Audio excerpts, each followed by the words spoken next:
দর্শক, আপনার মৃত্যু হয়ে গেলে এই মৃত্যুর পর 7টি জিনিস কাজে আসবে, ঘরের আর কোনো কিছু কাজে আসবে না, বাকি সব বৃথা। বাড়ি, ঘর, দালান, কোঠা, জায়গা, সম্পদ, টাকা, স্বর্ণ, শখের বস্তু, সোফা, আলমারি, ফ্রিজ, মার্কেট, গাড়ি, সব কিছু আপনার একেবারে বৃথা হয়ে যাবে। শুধুমাত্র কিছু জিনিসের সব পাবেন, যেমন উপকারী এলেম। আপনি যদি দুনিয়া থাকতে কাউকে কোরআন শিখিয়ে যান, হাদিস শিখিয়ে যান, আপনি মরে যাবেন, কোরআন হাদিস শিখে শিখে সে আমল করবে, এগুলো সব আপনার ওপাকে পৌঁছে যাবে। 2, নেককার সন্তান। আপনি এমন সন্তান রেখে গেছেন যে সন্তান আপনার মৃত্যুর পরে কাঁদে, রব্বির হাম হুমা কামা রব্বায়ানি সগীরা বলে, এবং আল্লাহ আমার আব্বা মাকে মাফ করে দেন এমনটা বলি, তাহলে ওই সন্তানের সবটুকুন আপনার কবরে পৌঁছে যাবে ইনশাআল্লাহ।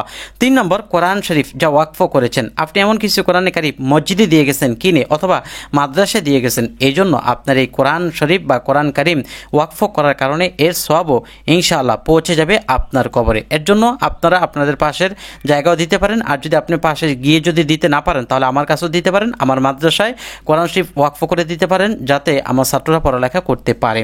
দর্শক, তাহলে কি হবে? আপনি মরে যাবেন, আপনার কবরেও এর সবটুকুন ক্রমে ক্রমে পৌঁছতে থাকবে ইনশাআল্লাহ।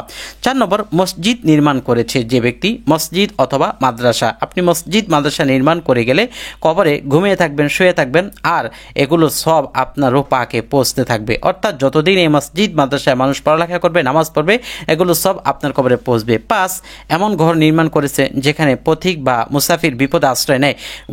বৃষ্টি আসছে, খুব কঠিন গরম, এখন কোনো মানুষ পথিক যে রাস্তা দিয়ে হাঁটে, সে যদি আপনার এই ঘরটা একটু আশ্রয় নেয়, তাহলে সে এর কারণে শান্তি পাবে, কবরে তার রোপাকে পৌঁছবে। আপনি যদি এটা দুনিয়া করে যান, আর যদি আপনার ছেলেমেয়েরা করে তাহলে তা আরও ভালো।